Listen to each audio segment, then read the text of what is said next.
Hi, everyone. Good evening, and welcome to yet another interesting session with our featured author of the month. For the month of November, as you all already know, our featured author is Ramendra Kumar. We have been sharing about him, his work, and our students have also reviewed his books, and I'm sure you all have read all of that. And today is the time to actually directly chat with him, get to know more about his writing process, his books, and of course, lots more. So I'm sure it's going to be a fun session. Thank you all for joining. And let me get him on stream.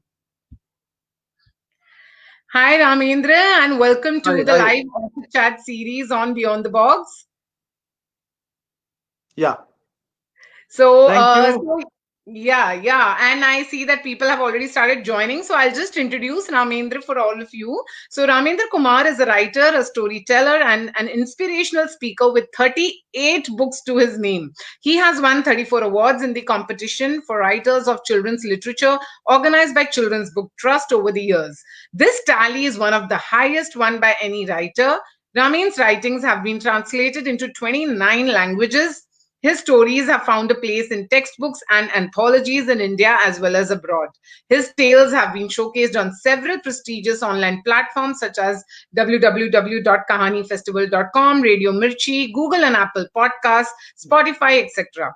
Ramin has been invited to literary conferences and festivals held in Denmark, Greece, Sharjah, Sri Lanka, as well as Indian events, including the prestigious Jaipur Literature Festival. And of course, you can know more about him by visiting his website, which is www.ramendra.in, and of course, his page on Wikipedia as well.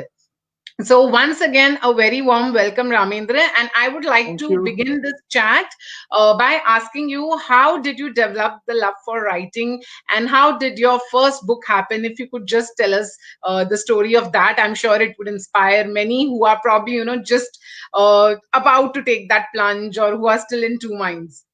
Yeah. I wrote my first poem when I was 7, and it went Oh, something like this. Topsy and Tim went for a swim. Topsy swam well and broke the spell. Tim swam badly and went home sadly. It was such a pathetic, sad poem. But the poet in me was absolutely proud. So I right. took it to my dad, and I thought my dad would say, I was apprehensive. My dad would say, "What is this? You are writing silly, silly poems. You should study science or math and develop your brain, or you should be like Putul. He knows so many languages. You are writing silly poems and all." But he didn't do any of these things. He just picked me up, gave me a tight hug, and How said sweet. one word: wonderful. So today, if I'm sharing the screen or space with you, it is because of that one word, wonderful, right? Wow. So after that, I continued writing a bit here and there, and then I moved into satire when I was in college. Got me into a bit of trouble. Then when I joined my job uh, after around 10 years or something, I wrote a satire for Telegraph magazine, which is a very popular Okay. magazine in the eastern part of the country. Right. So this was a political satire, and I had completely smashed everybody across the political spectrum. Uh, all their shenanigans I had laid bare open. I won't name the politicians for obvious reasons, but like Madhuri Dixit became Madari Fixit, Makbul Fida Hussain became Madhuri Pe Fida Hussain, stuff like that, and all the politicians. So there was a huge this thing take off on them. So my managing director, he was going on a flight from Kolkata to Delhi. He read the satire and he was hugely impressed. He went to the corporate office where our chief of public relations stays, and sits there. His Right. office is Right. there. Right. Right. So he showed him this satire and he said, "Look, my boy, he writes such terrific satire. It's so pungent, so hard hitting, so funny." So he said, "Yeah, I agree with all that. Great wit, fun, and strident, and all that. But there are only two issues." So my MD asked, "What are the two issues?" "You will lose your job and he will lose his job." And then he explained that we are working in a public sector. Rourkela Steel Plant is a part of a public sector unit. Yes. In a Yes. public sector, you are not supposed to even embarrass the management or the government. And our young friend he is not embarrassed, he has done a cheer haran. So there's no question at all. So ask him to write something else. So my managing director came and he said that, you write some other stuff, no satire and all. Right at that time, coincidentally, my daughter was 4, Ankita, and my Okay. son Aniket had happened. Now my wife also works in the same steel plant, so her hands were full. Hmm. Lots of household chores, going to the office, Of blah blah, course. and all that. So she encouraged me a lot. She inspired me a lot. She told me, "You're such a useless fellow. You can't run a washing machine. You can't wash dishes. You can't sing lullabies. You can't wash bums.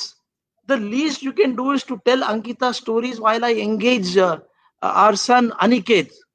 So that's how I started telling stories to Ankita. Wow. Now, being the egoist that I am, I thought I'm not going to tell from Panchatantra and Jataka tales and all. I'll tell my own stories. And she lapped them up. Hmm. Now, I'm not very sure whether she was impressed with the content or simply with the antics, jumping and singing. I'm a terrible singer, jumping and singing and all that. But she lapped them up. And after a couple of years, my son also grew up. So my audience doubled. So I started telling stories to both of them. Now, what happened was the art and science of critiquing, Anupama, but Yes. Aniket added a new dimension to that. He had only 2 words. A story was either must or chart. Means must means obviously great, terrific, enjoyable, and chart means "Chat Papa. What is this story?" So because the must quotient was higher than the chart quotient, that's why I'm a writer with 38 or 39 books Wow. whatever. And I learned all my skills with my children, telling stories to Hmm. them. What they would like, what kind of story they would like. For example, my son used to be very fond of scary stories, like most Hmm. kids are. Hmm. Hmm. And I would tell them in Hindi. So it would start like this.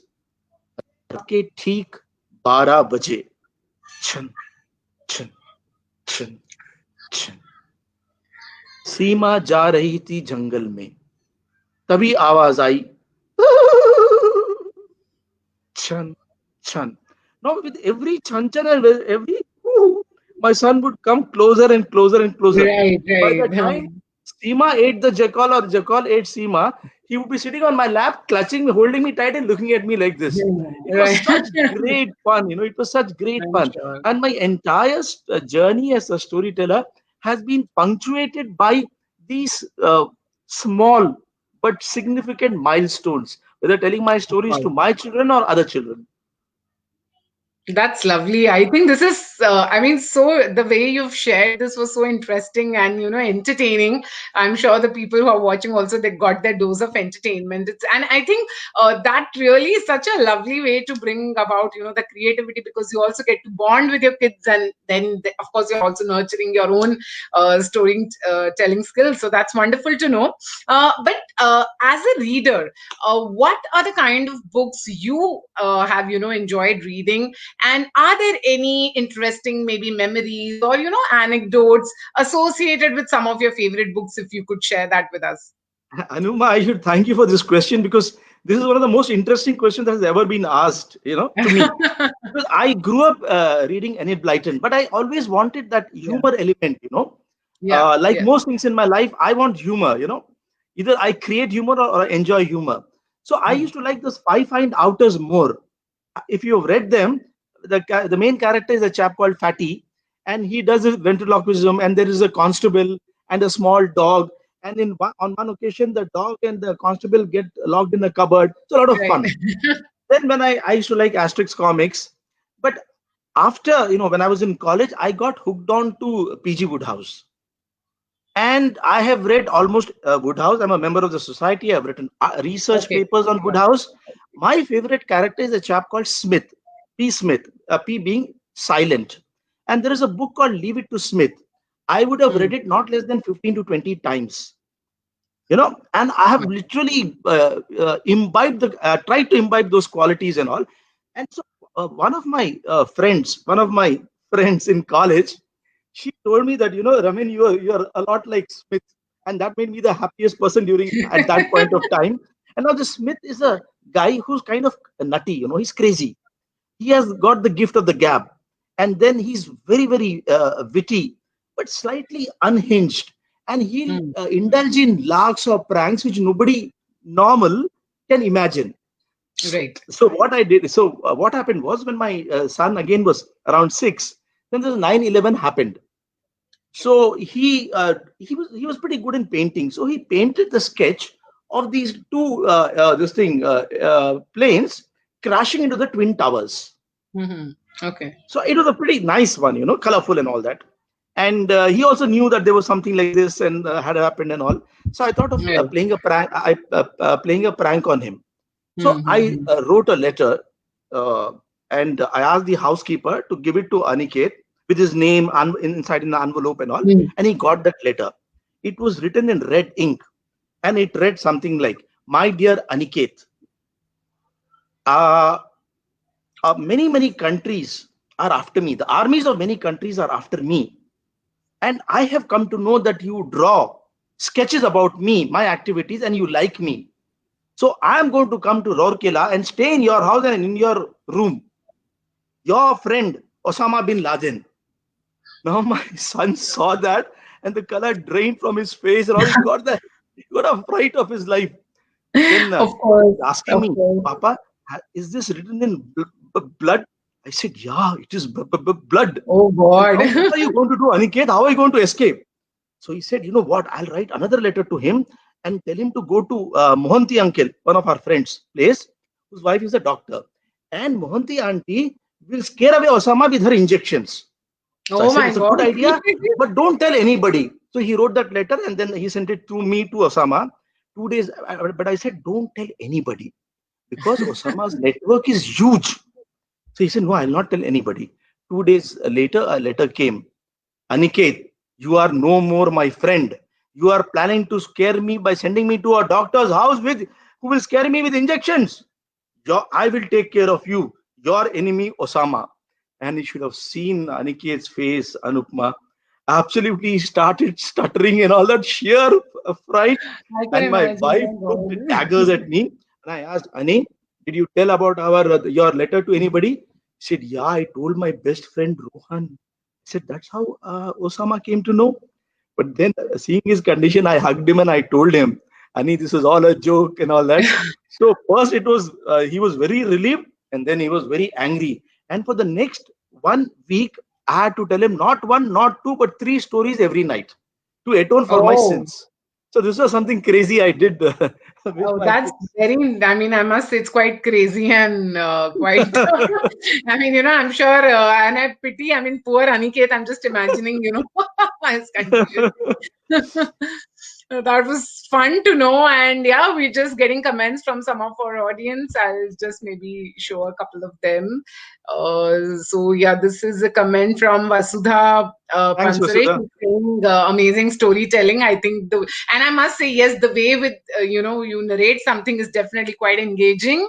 And even Deepthi Menon has joined us and she says, great conversation, Thanks, Anupam and Deepti. We are good friends. Hi, Deepti. Thanks. Oh, lovely to know that.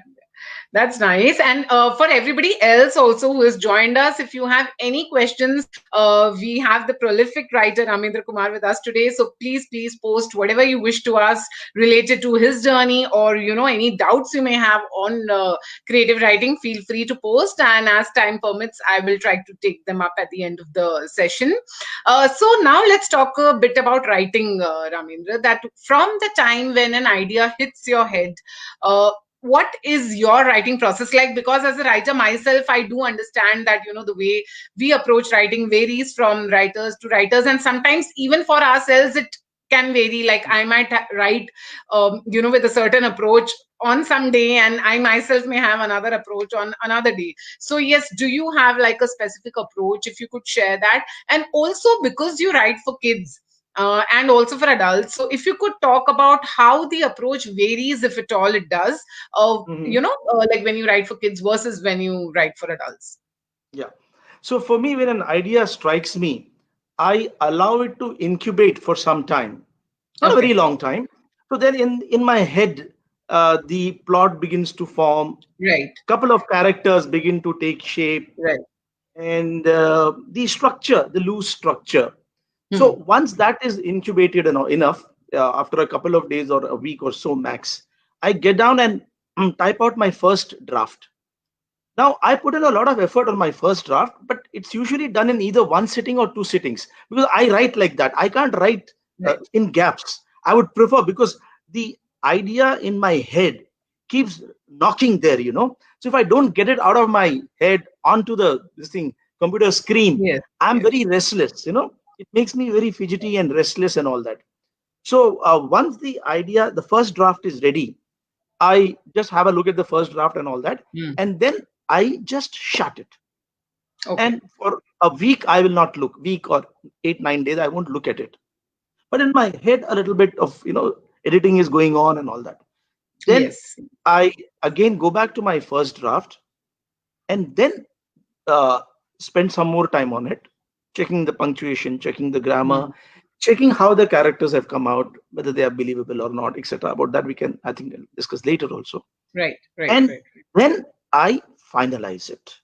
And Anupma, when I say final, it is lock kiya jaye.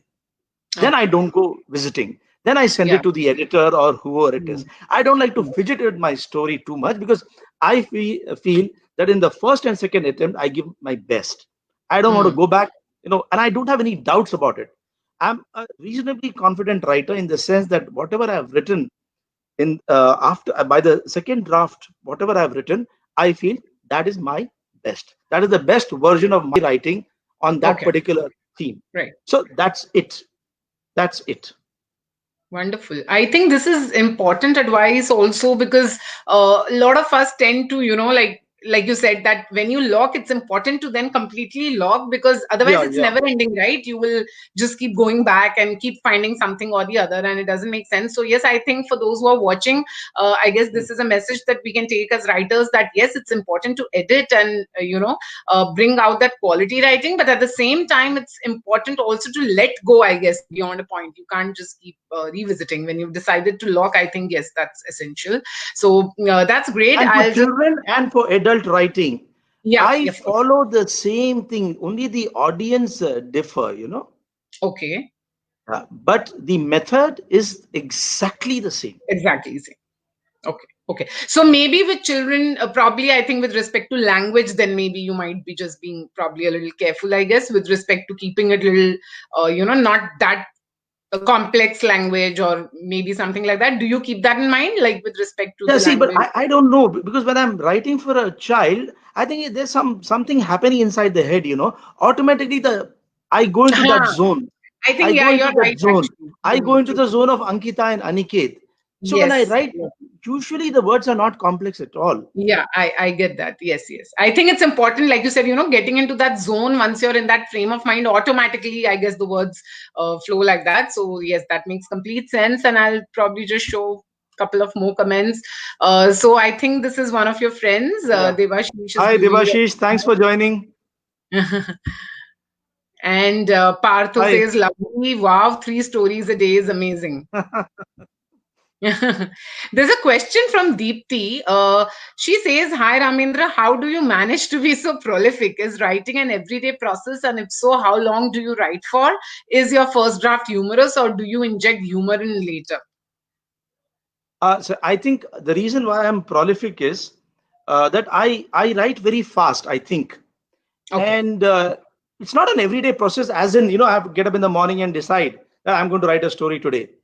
But like Anupma, being a writer yourself, and Deepthi, you're such a wonderful writer, that your mind is always in that zone of ideas and creativity and all that. And for me, I think the biggest blessing which I have from my father, who's my God, Hmm. is Hmm. that I don't need a ambience or a milieu to write. you Okay. know Okay. I can write Ah. in complete chaos.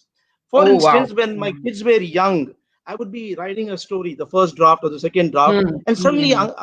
Ankita would come running and saying that Aniket mere ko maar raha hai. And then I would say, Ani, what is this, why are you doing this? Then Ani would say, you're always telling me, you're not telling my sister.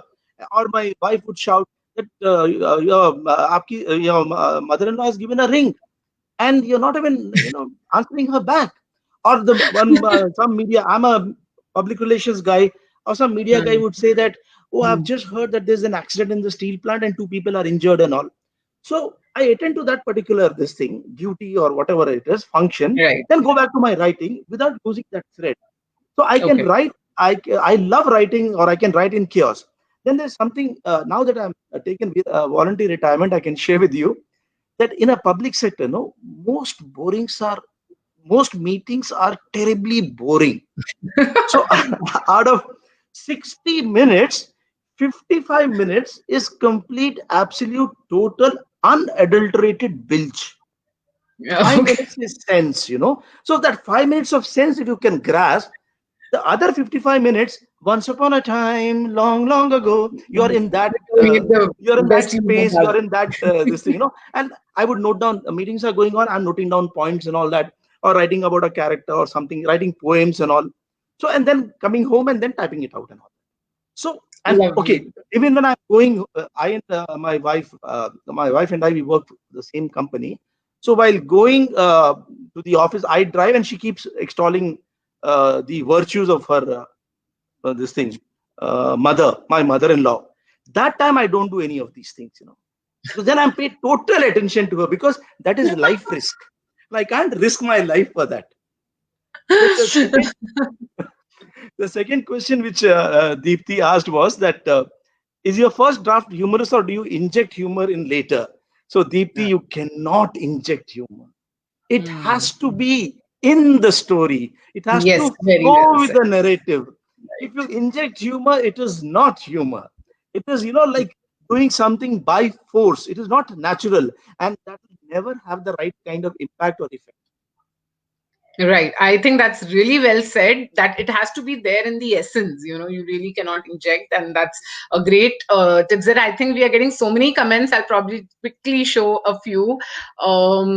So Sonam Sahu says that's really great advice, letting the plot ferment before tackling it and Yeah. not revisiting too many times. And Devashi says, excellent, Ramin, great tips. Thanks. And Ravi Shankar says, a nice initiative by Beyond the Box. Thank you so much. I'm glad you felt that this is useful. And Deepthi has thanked you for the wonderful answer. Thank you. Okay. And Antara says, Paplu the Giant is one of your most popular stories. Is there a story behind how that story happened? It's there's no story, but I wanted to write about a giant who's different. Usually giants are tall and hefty Yeah, and yeah, yeah. ferocious and all that.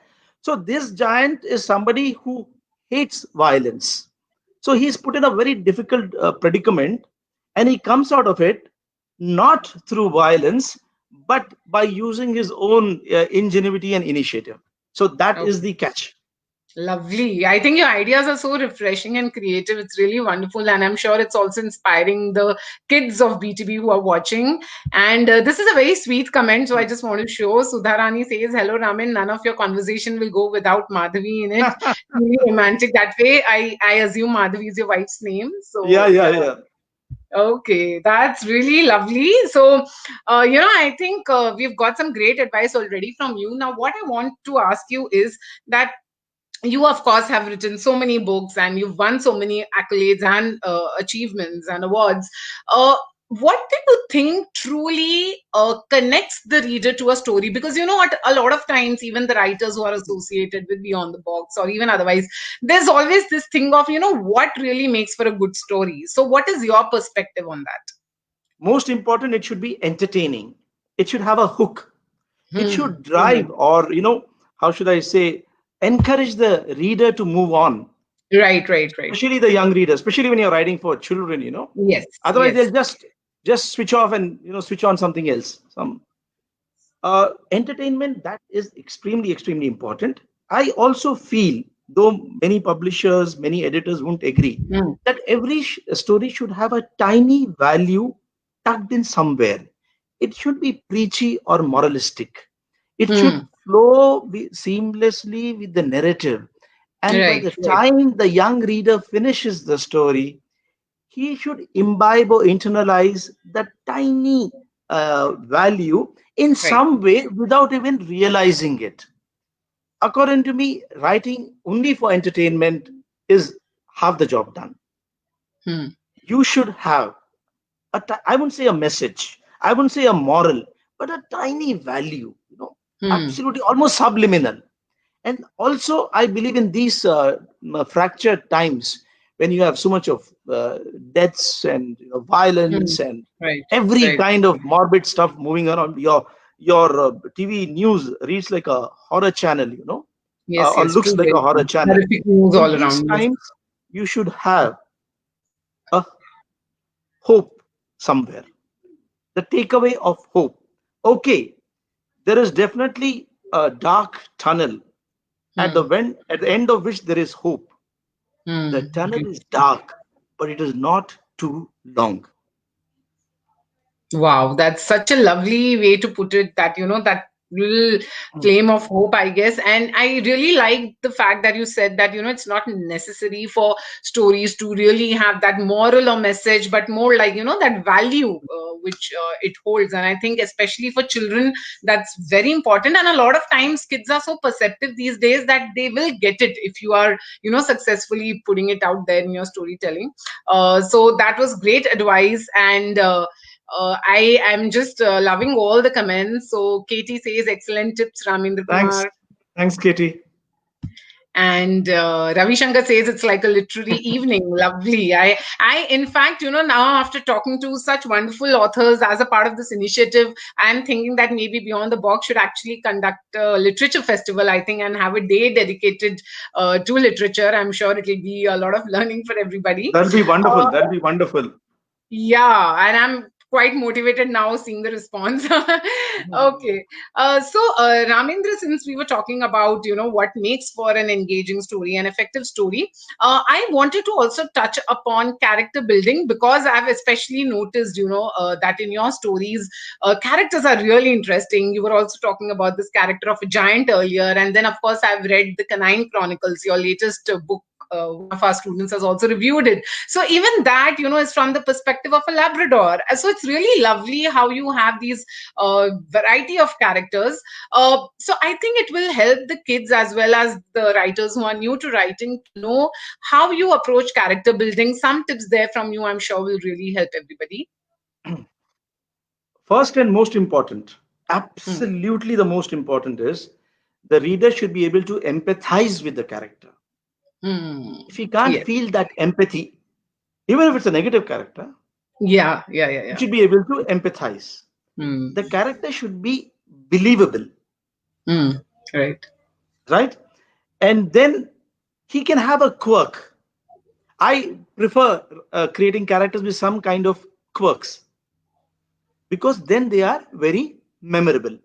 Right.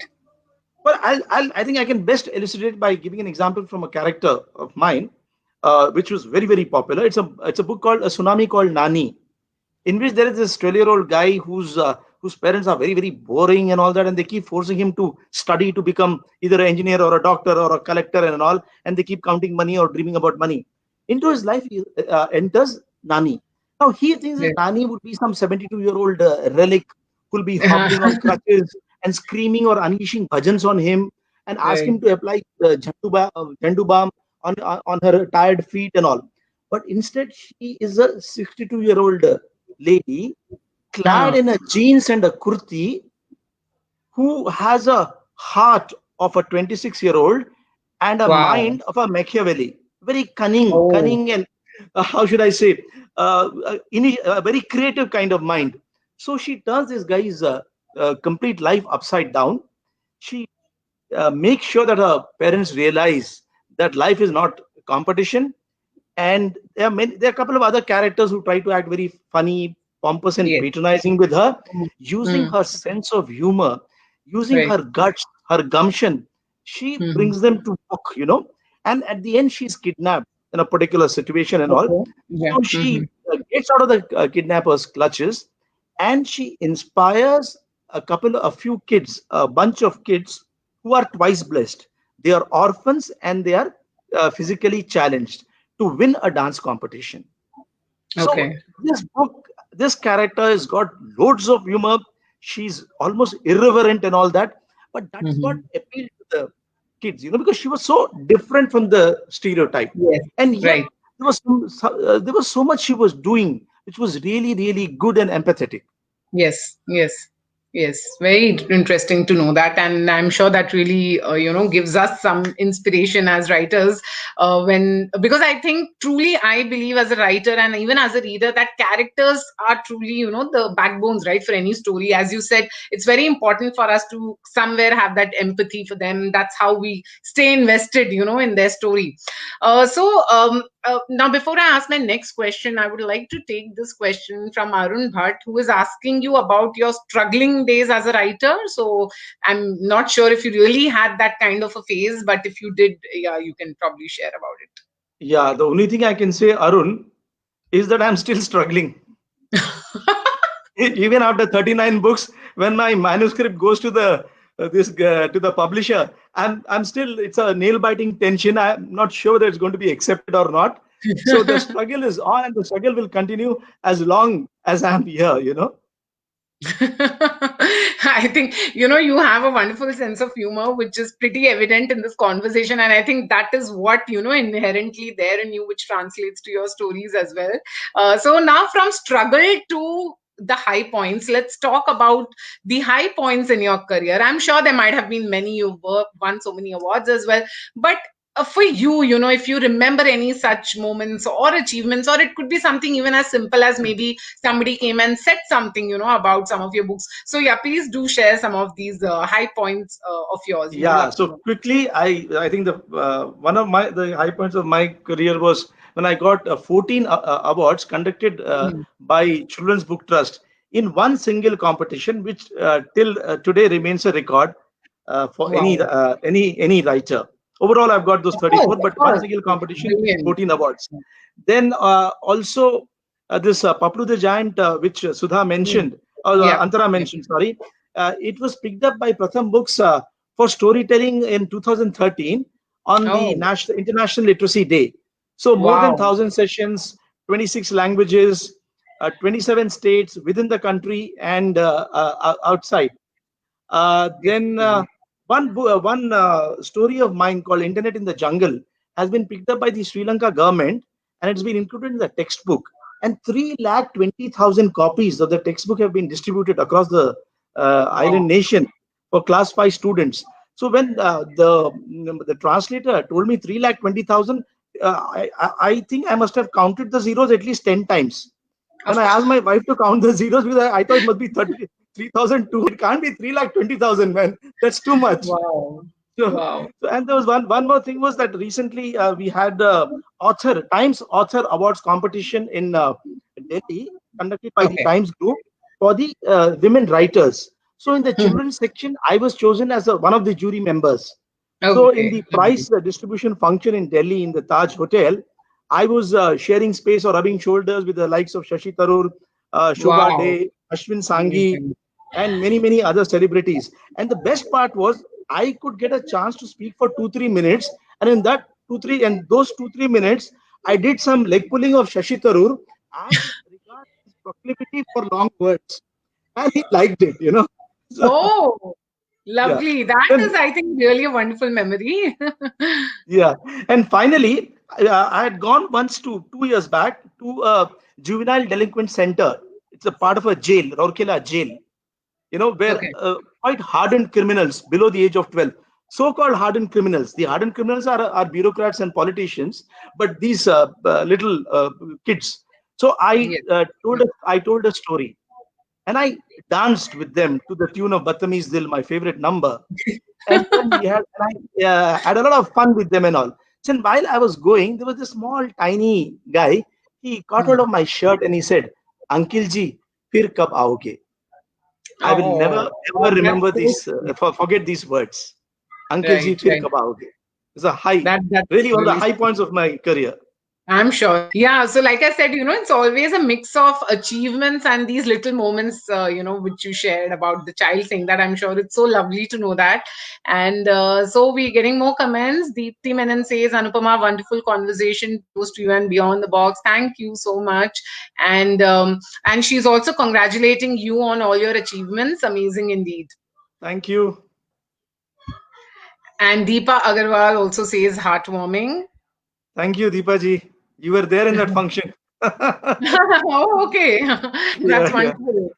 Okay, lovely to know that. Okay, now coming to the main, question which most of our students especially must be waiting for, is, to give some practical tips, especially for the kids, on, how they can work on their creative writing skills, how they can hone, their, how they can make the stories more effective. And also one more thing which they always keep asking about is, Auntie, ideas kahan se aayenge? Auntie, how to get more ideas? Sometimes you really get stuck. So, if you could talk about both of these things, first, of course, about how they can get more ideas for writing stories, different stories, and then, of course, how they can actually work on their skills. Yeah. So this is for the kids and adults both, or Yeah, for both, primarily for kids, of course, because yeah. they So are the ones we work with, I but have also, already written in those tips which I had shared with you. yes, yes. So do I repeat that, You can or just share any yeah? practical tips from your So side. basically, writing is all about ideas, and ideas you can get from anywhere and everywhere. So you Yes, have to be in that space of creativity forever and yes, ever. Like it can be while you're taking a bath, or you're going in a bus, or you're yeah, traveling by right. train, or you're playing with your Labrador, or you're listening to Anupma auntie, or anywhere but you have to. And a couple of important things are, you should keep a journal with you. I mean, a notebook, or you can just, if you have a cell phone, just record those things. Try to Hmm. notice different, like my housekeeper, she has a very funny kind of laughter, and I'm sure Hmm. I'm going to she'll laugh like this. She laughs like that, so that's a very quirky kind of thing. So it can be funny, it can be good, it can be bad. There might be somebody who's got a particular way of walking, a Hmm. different kind of voice, whatever it is. Just notice these things and note them down. God knows when you will be needing them, needing, Yes. or how, Yes. God knows when these tips will help you. These small notes will help you. Then I've also shared that it's all about experience, Yes. observation, and imagination. Yes. Let me come back to my book. This is my latest book, which has been reviewed so beautifully, yeah, by right in Beyond the Yes, Box. yes, So yes. So this is this about is my reviewed by Labrador. Prisha. Yeah, Yep, yep. yeah. So this is about my Labrador. It's about my. I had Labrador earlier, Aryan Senior. This guy is Aryan Junior. So now I have been, I'm obsessed with canines. I call them guppies, grown-up puppies. I don't call them kutte, because Dharmendra, that famous hero, in every Uh, second movie he says that kutte kamine tera khoon pee jaunga, tujhe kutte ki maut marunga. So such a beautiful creature created by God has uh, become a form of abuse. yes, And so I'm a rightly. guppy lover. So I write about guppies, I talk about guppies. And so I used to notice how that guy used to behave. Now, Aryan Senior was like Gandhiji, very peaceful, no hinsa at all, very calm and quiet. Pups would be going around him and he would be gently blessing them with his eyes. Aryan Jr. is like Hitler, very ferocious, very aggressive, and all. So that was my experience. Then observation. I would watch how that guy was doing and how Aryan Jr. Now, Aryan Jr. and I always, I mean, he's always wary of me because he never knows what Papa is going to do next. What stupid, silly, dangerous trick he'll be up to. So every time I go by, he'll keep watching me like this and like this. And his mummy is his darling and he's very, very protective. Suppose I go towards his mummy and tell that Mary mummy, he'll try to pounce on her, not on me. He Right. doesn't have the guts. So, and then also the imagination. So the whole book is that for 3 months and a bit more, four of us, my kids, Ankita and Hmm. Aniket, who are 25 and 29, and both of us 50-year-old teenagers, we were Right. together. And normally I was thinking that for 99 days, if you are in one single house with this Hmm. age mix, it's going to be World War III. But we had Hmm. a blast. And I had the greatest fun. Much more to eat, much more to pet and cuddle and all that. And he also had his moments of fear when suddenly when he was sleeping, he thought that the sky had fallen on his head or the washing machine had fallen on his head. And he ran out and he found that everybody is beating thalis. And his papa, who's the most horrible singer in the world, is also trying to sing. He got a fight of his life. So these funny, funny moments are there. So experience is there, observation is there, imagination is there. Right. So I want you guys to use all these three things to when you write a story. And for the adults and also for the children, I want to say, I want to ask this question to me, Anupma. Do I write for money? Mm. No, because if I write for money, my earnings from of 12 months will not be enough to feed my pet Labrador Aryan even for a week. India, there's no money in writing, so don't even Yes. think. Do Yes. I write for fame? Do I write for fame to become famous? After 38 books, I went to Sharjah reading children's festival, and there was a crowd of 1,000 and all that. So, and the anchor was reading out that Ramendra Kumar, this. Then this little girl of I think 12 years old, she got up and she said, "You have written so many books, you have told so many stories, this. But how come we don't know you? We have not heard of you." So I was grounded so quickly. Came down to terra firma immediately, whatever little thing. And my wife had a blast laughing at me. So can you imagine? So you don't write for fame. Why do you write? Why does a writer write? Why do I write? Yeah. Because Mhm. I can't help writing. It's Yes. it's a it's an obsessive compulsive disorder. It is my ikigai. You know what ikigai is? Ikigai is something, it's a passion which Yeah. makes Yeah. you jump out of your bed every morning with hope, delight, fun, and joy. That's what writing gives me.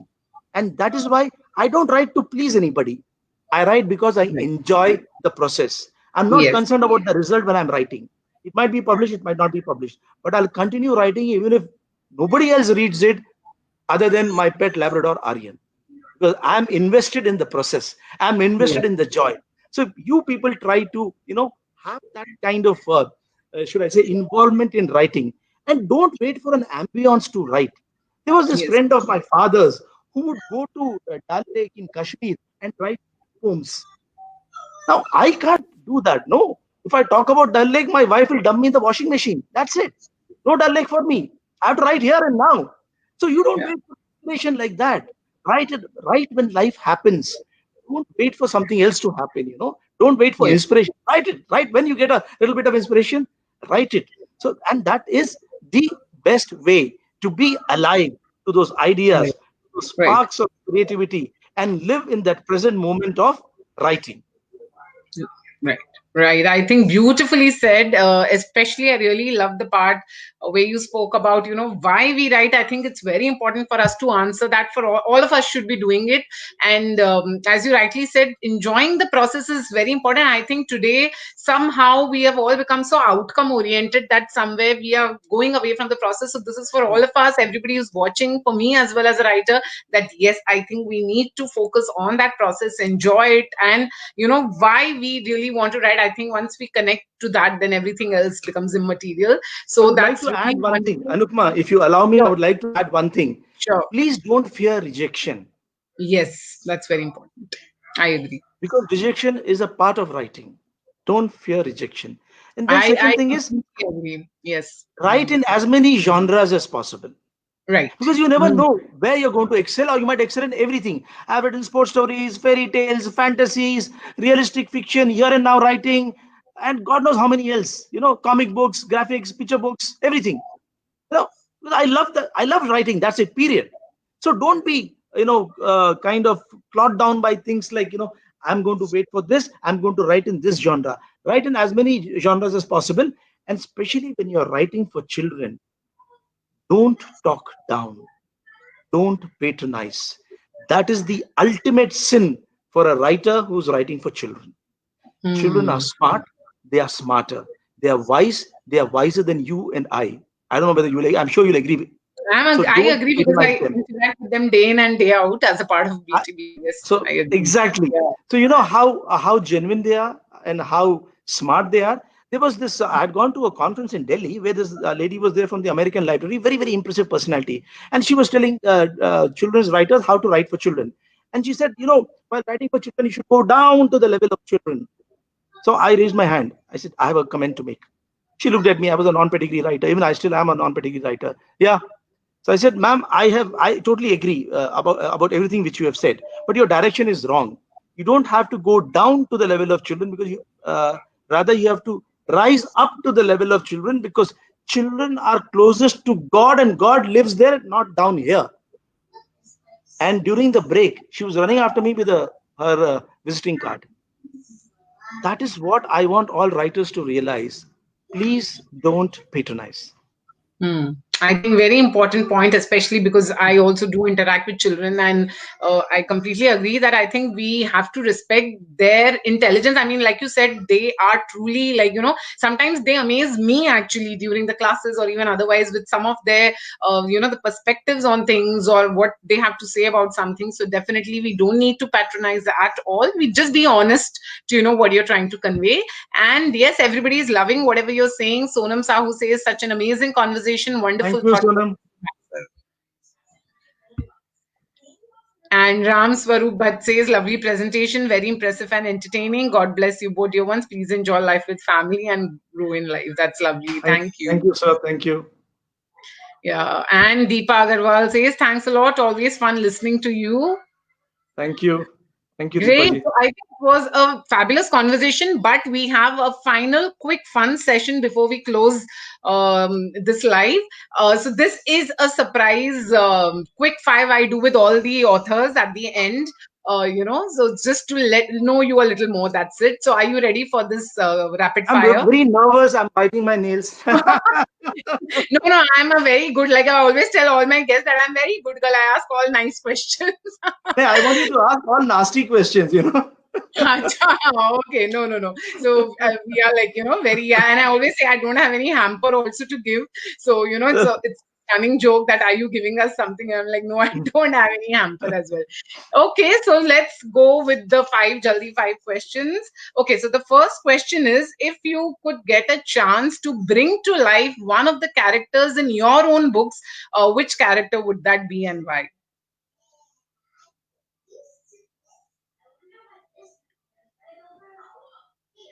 Yeah, there is a character Hmm. called, his name is Shiva.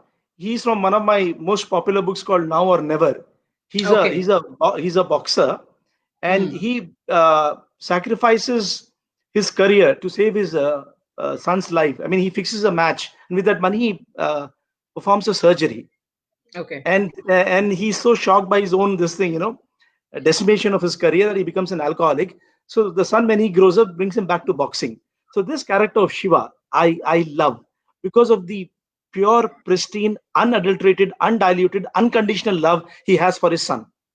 Lovely. Nice. That was a good one. Okay. So the next question is there a genre of writing which you haven't touched yet, but you would like to explore in the future?